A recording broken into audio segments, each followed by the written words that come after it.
વિડિયોના માધ્યમ દ્વારા ચેપ્ટર 15 સંભાવનાના સ્વાધ્યાય 15.1 ના એક્ઝામ્પલ જોશું. હવે પહેલો એક્ઝામ્પલ જે છે એમાં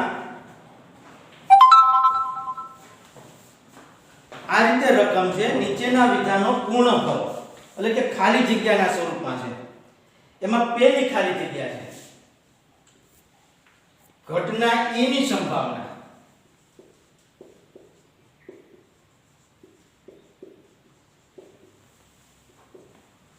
વત્તા ઘટના E નહીં ની સંભાવના બરાબર ખાલી જગ્યા. સમજતા જઈએ આપણે સાથે સાથે.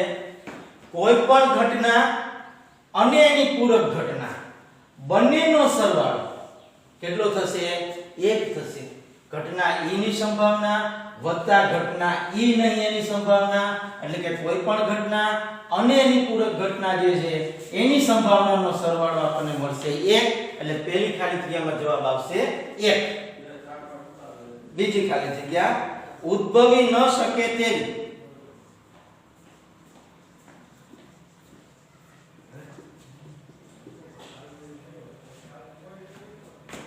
ઘટનાની સંભાવના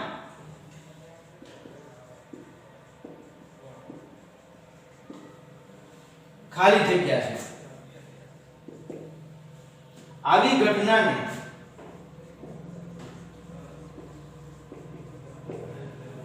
ખાલી જગ્યા કહે છે. વિચારો, ઉદ્ભવી ન શકે તેવી ઘટના, એટલે કે જે ઘટના ઉદ્ભવતી નથી, એટલે કે અશક્ય છે. આવી જે ઘટના છે અશક્ય ઘટના અથવા જે ઉદ્ભવતી નથી એવી ઘટનાની જે સંભાવના છે એ 0 થશે. અને આવી જે ઘટના છે એવી ઘટનાને આપણે કેવી કહેશું? ઘટના અશક્ય. આવી ઘટનાને અશક્ય કહે છે, એટલે કે શક્ય નથી તેવી. ત્રીજી ખાલી જગ્યા ચોક્કસપણે ઉદ્ભવતી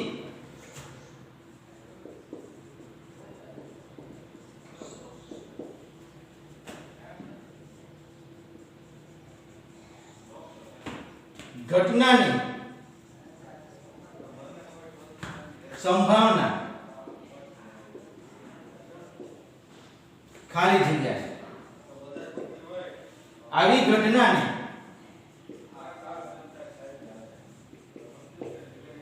ખાલી જગ્યા કહે છે.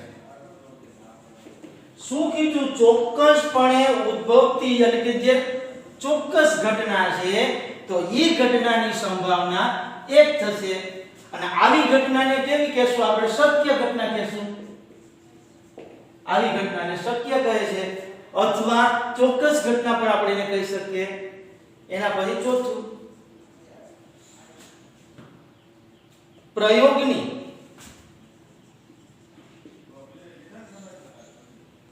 તમામ મૂળભૂત ઘટનાઓની સંભાવનાઓનો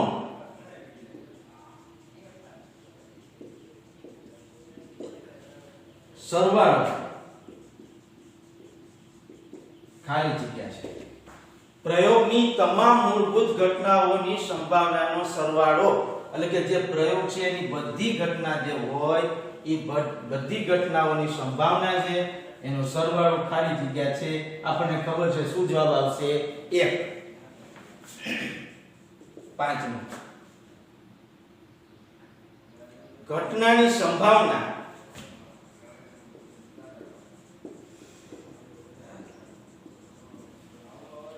ખાલી જગ્યાથી મોટી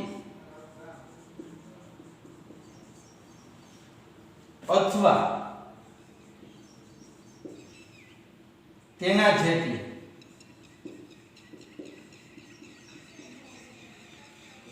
અને ખાલી જગ્યાથી નાની અથવા તેના જેટલી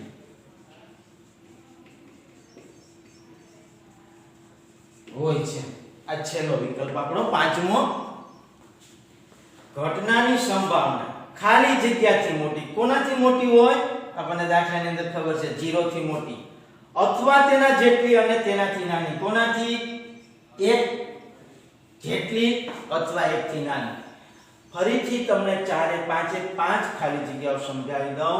કોઈ પણ ઘટના અન્ય એની પૂરક ઘટનાનો સરવાળો 1 થાય, ઉદ્ભવી ન શકે એવી ઘટના છે એની સંભાવના 0 થાય. આવી ઘટનાને અશક્ય ઘટના કહેવામાં આવે.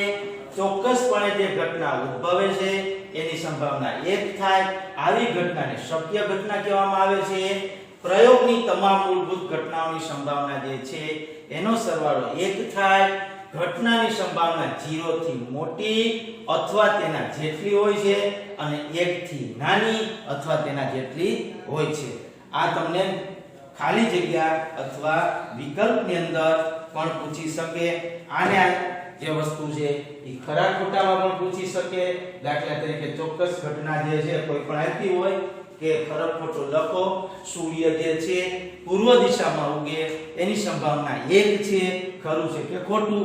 એ ચોક્કસ ઘટના છે તો એની સંભાવના 1 થશે. માટે વિધાન કેવું થશે? સાચું થશે.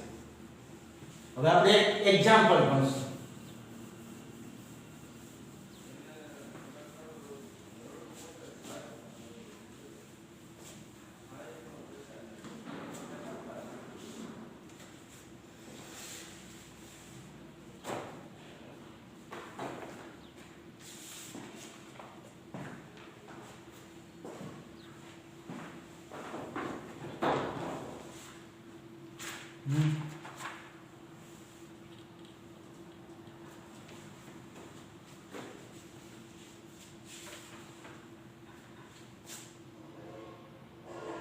હવે એક દાખલો આપણે ભણી લઈએ.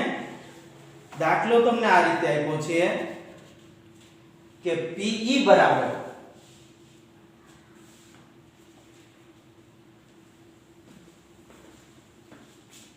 એક્ઝામ્પલ 5 નો છે. સ્વાધ્યાય 15.1 નો PE બરાબર 0.05 હોય તો E નહીં ની સંભાવના શોધો. આપણે એની સંભાવના શોધવાની છે.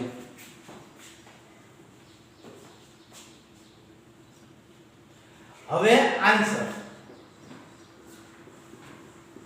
P વત્તા P12 બરાબર 1. આપણને આગળ સૂત્ર મેં તમને સમજાવી દીધું. કોઈ પણ ઘટના અને એની પૂરક ઘટના છે એનો સરવાળો કેટલો થશે? 1 થશે. તેથી P જે છે એ 0.05 વત્તા PE12 બરાબર 1. સૂત્રનો કરતા બનાવીએ તો કે PE12 બરાબર 1 માઈનસ 0.5 બાદબાકી કરશું. જો PE12 એટલે E નહીં તે ઘટના. હવે E નહીં તેની ઘટના એટલે અશક્ય ઘટના, પૂરક ઘટના. હવે 1 માંથી 0.05 આપણે બાદ કરશું એટલે આપણને જવાબ મળશે 0.95. આવા હું તમને થોડા દાખલા હોમવર્કમાં આપું છું.